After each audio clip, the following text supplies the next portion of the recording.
السلام علیکم۔ ہم آپ کو حضور صلی اللہ علیہ وسلم کی مکی زندگی کے بارے میں بتا رہے تھے۔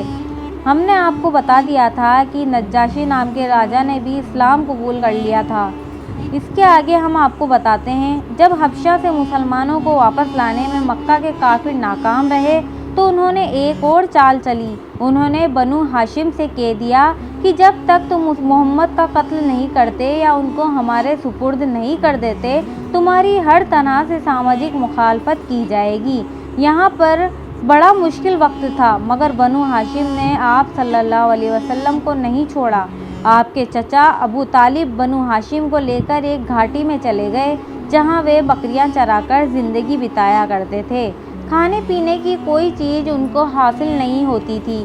صحیح حدیثوں سے پتہ چلتا ہے کہ وہاں انہیں پیڑ کے پتے بھی کھانے پڑے تھے۔ 3 سال تک وہ اس سماجی مخالفت کا شکار رہے۔ قرآن اتر رہا تھا اور اللہ ان کو پورے صبر کے ساتھ ان مشکلوں کو برداشت کرنے کا حکم دے رہا تھا۔ 3 سال گزرنے کے بعد خود مکے والوں میں پھوٹ پڑ گئی اور انہوں نے خود ہی اس سماجی مخالفت کو ختم کر دیا۔ نبی صلی اللہ علیہ وسلم نے ایک وقت مکہ والوں کے لیے بد دعا بھی کی، جس کی وجہ ایسا سوکھا پڑا کہ لوگوں کو مردار کھانا پڑا۔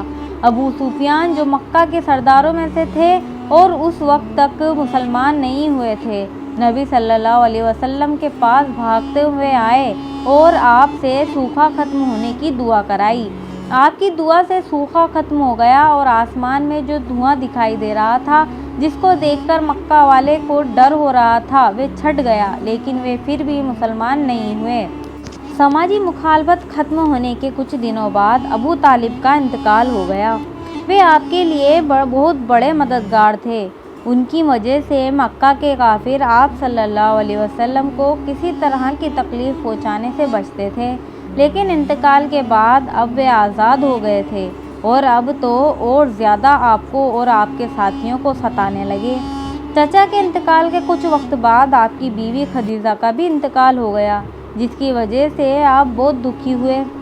جب محمد صلی اللہ علیہ وسلم نے دیکھا کہ مکہ والے آپ کے لیے زیادہ سخت بن گئے ہیں، تو آپ نے مکہ سے باہر اسلام کی دعوت کی اسکیم بنائی اور وہاں سے قریبی شہر طائف چلے گئے، جہاں بنو ثقیف کا قبیلہ رہتا تھا۔ آپ نے ان کو اسلام کا پیغام سنایا، لیکن انہوں نے آپ کو پتھر مارے، جس کی وجہ سے آپ کے پاؤں سے خون بہنے لگا۔ آپ بہت دکھی ہوئے، یہاں تک کہ اللہ کی طرف سے یہ پیغام آیا کہ اگر آپ کہیں تو پہاڑ چلنے لگے اور مکہ والوں کو اور اس کے آس پاس رہنے والوں کو کچل کر رکھ دے۔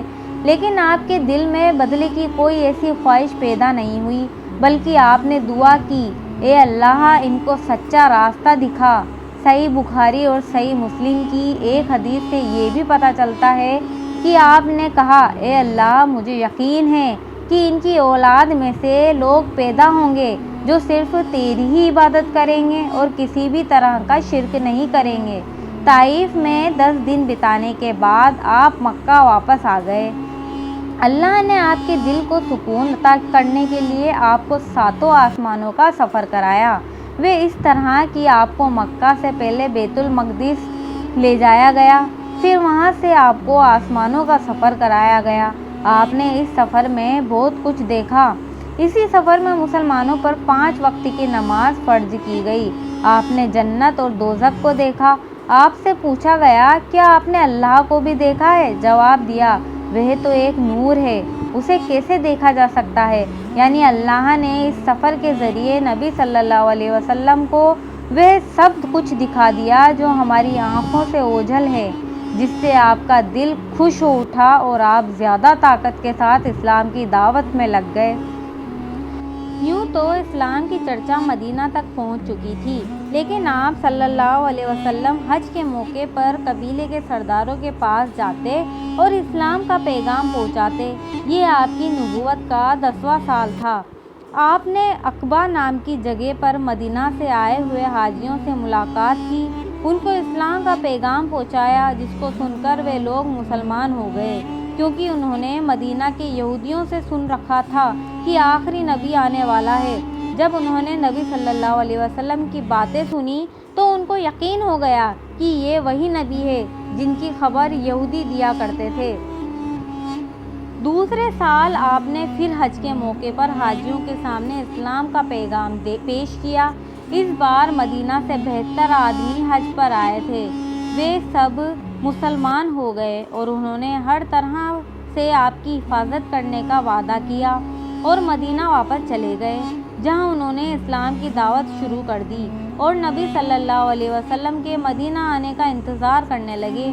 لیکن آپ ہجرت کرنے کے لیے وحی کا انتظار کرنے لگے۔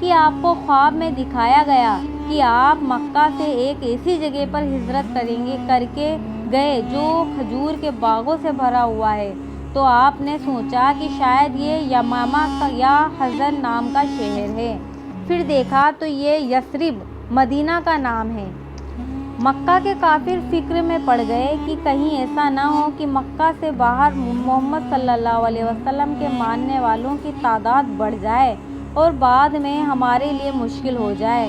اس لیے انہوں نے یہ ترکیب سوچی کہ کیوں نہ محمد صلی اللہ علیہ وسلم کو ہی ختم کر دے۔ اس کے لیے قریش خاندان کے سارے قبیلے جیسے بنی نوفل، بنی عبد شمس، بنی عبد الدار، بنی اسد، بنی مخزوم، بنی سہم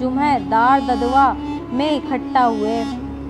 یہ فیصلہ ہوا کہ ہر قبیلے میں ایک ایک نوجوان لیا جائے، انہیں چمکتی ہوئی تلوار تھما دی جائے اور بھور ہوتے ہی سب محمد صلی اللہ علیہ وسلم پر ٹوٹ پڑے اور ان کا قتل کر دے۔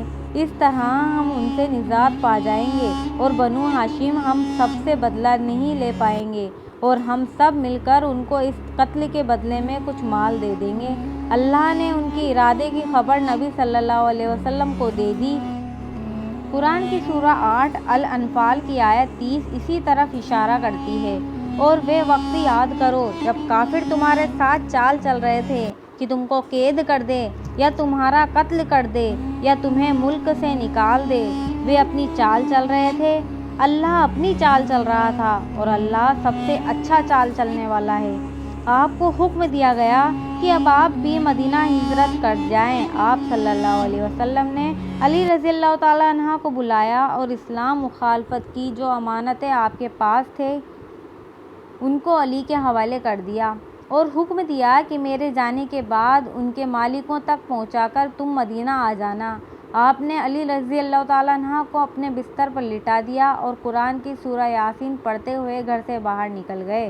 جب سورہ 36 یاسین کی آیت 9 پر پہنچے اور ہم نے ان کے آگے ایک دیوار کھڑی کر دی اور ایک دیوار ان کے پیچھے، پھر ان پر پردہ ڈال دیا جس کی وجہ سے ان کو کچھ بھی سجائی نہیں دیتا، تو دیکھا کافر جو آپ کا قتل کرنے کے لیے آپ کے دروازے پر اکٹھا ہوئے تھے اونگھ رہے ہیں۔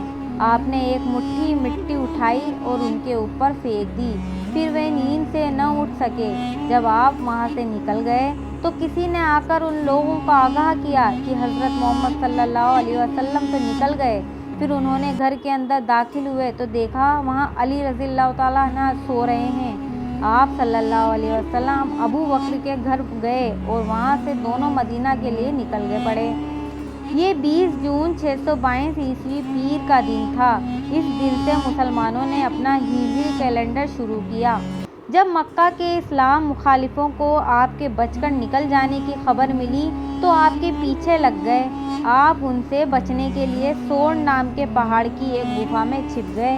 کافر آپ دونوں کو کھوجتے ہوئے اس گفا تک پہنچ گئے، لیکن یہ دیکھ کر کہ گفا کے منہ پر تو مکڑی نے جالا لگا رکھا ہے واپس لوٹ گئے۔